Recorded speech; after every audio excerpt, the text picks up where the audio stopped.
La vie au-delà de la vie.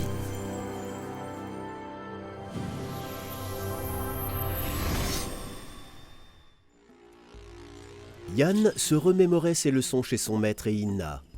Il fut assailli par la nostalgie et s'y retrouva subitement auprès d'elle. Elle était assise avec d'autres élèves du maître dans la salle de méditation en formant un cercle et en se tenant la main. Ils effectuaient la pratique de pranayama tout en se concentrant sur leur professeur qui, lui, se trouvait en ce moment même emprisonné et de sa cellule leur envoyait un courant d'amour. Subitement, près de Yann, apparut le grand-père. « Oh, te voilà, nous t'avions perdu, disparu inopinément de la table. Et voici ta Inna. Avec ta grand-mère, nous vous observions souvent. On se réjouissait de votre amitié. Elle apprend à se connecter à de hautes vibrations d'amour. Elle sera peut-être parmi les anges plus tard. » Inna était assise et pleurait silencieusement, chagrinée par la mort de Yann et par l'emprisonnement du maître. Il n'y a que le courant d'amour divin qui la consolait. « Ne la touche pas! Notre énergie est étrangère à l'énergie terrestre et aura un impact négatif sur elle, d'autant plus que son énergie fuira vers toi. Souviens-toi des histoires de vampires. Ainsi nous sommes des vampires pour les terriens. Nous ne buvons pas leur sang, mais inévitablement leur énergie s'échappe à cause de notre contact. Certains d'entre nous, ceux qui sont spécialement attachés à la Terre, commencent alors à se nourrir directement de leur énergie pour pouvoir rester sur le plan terrestre.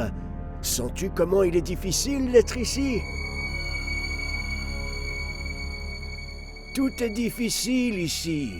Pour chaque accomplissement, il faut beaucoup de force, mais nulle part où la puiser. Alors ils vont la chercher dans les pratiques corporelles, à l'aide de pranayama. Et nous, on peut seulement vampiriser.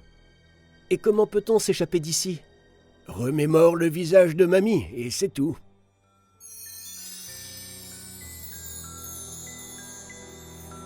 Mais je t'attends. Et les tartes alors ? Vas-y, viens manger. Même si à vrai dire, elles ne refroidiront jamais ici de toute façon.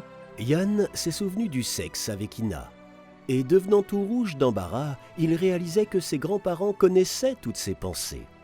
« N'aie pas honte. Habitue-toi à ce qu'ici tout se sait des pensées de chacun. Il n'y a pas lieu au mensonge.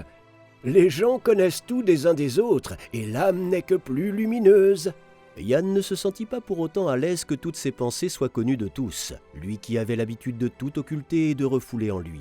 Il y a tant de choses que nous pensions mauvaises qui apparurent être bénéfiques. Ici, réellement mauvaises sont les pensées et émotions maléfiques qui entraînent instantanément l'humain en enfer.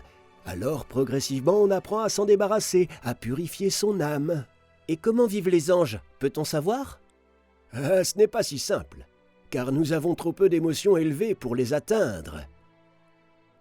Mais il y a ici un prêtre, Kadjour, qui peut faire ça. Est-il possible de le voir ? Bien sûr. Simplement, maintiens mon visage dans ta vision intérieure. Je vous présenterai l'un à l'autre. Kadjour était assis avec quelques personnes à l'intérieur d'un incroyable temple, semblable à une pyramide. L'intérieur était peint de mandalas et de symboles magiques. Il comprit immédiatement pourquoi ils vinrent ici et qui était Yann. Oui, tu aurais pu devenir une personne spirituelle. Tu possèdes de grands talents, mais tu as suivi un autre chemin. Mais je ne t'accuse point. Bien peu de personnes peuvent trouver leur destinée à cet âge.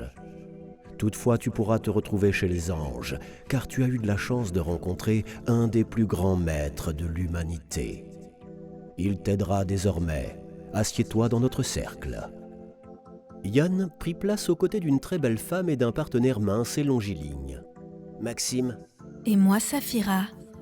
Prenez-vous les mains en formant un cercle. Concentrez-vous sur l'amour et le dévouement envers Dieu. Vivez ce sentiment de tout votre cœur, de tout votre être. Incluez-y dans ces ressentis la suprême intention d'atteindre le plan des anges. Chantez le mantra « Illa ».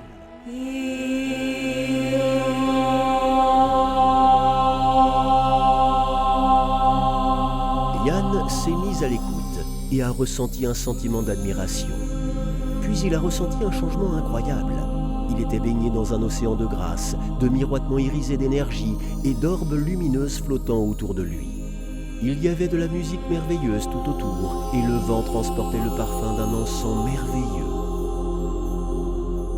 Mes salutations. Nous les anges, nous nous trouvons ici dans une béatitude infinie. Mais chacun d'entre nous rêve de s'incarner à nouveau parmi les hommes, pour les aider à se développer, à cultiver des états d'esprit élevés, pour les épargner d'un état de mal-être ignorant dans lequel ils vivent. Malgré le fait que nous allons souffrir là-bas et aurons le destin du Christ, nous prions Dieu pour un retour, pour le salut des hommes. En ayant les mêmes pensées, progressivement, vous allez nous rejoindre. Dissolvez votre ego avec l'amour.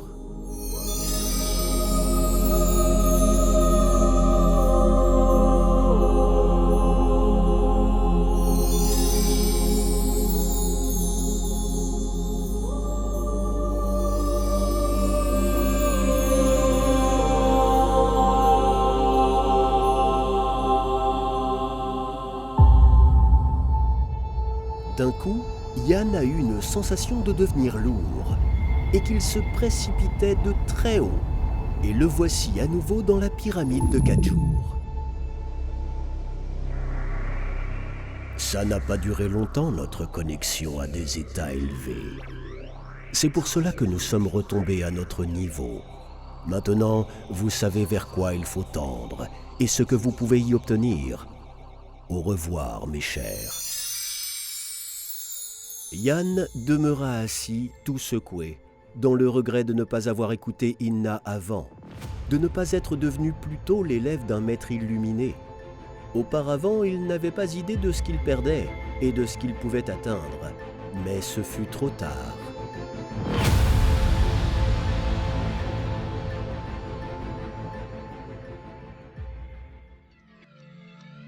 Le dessin animé est basé sur le livre « La vie au-delà de la vie ». Lisez La vie au-delà de la vie sur le site amazon1.org/books. Recevez d'autres pratiques intéressantes, des connaissances spirituelles et des cadeaux sur les sites web de nos partenaires. Vous trouverez les détails dans la description.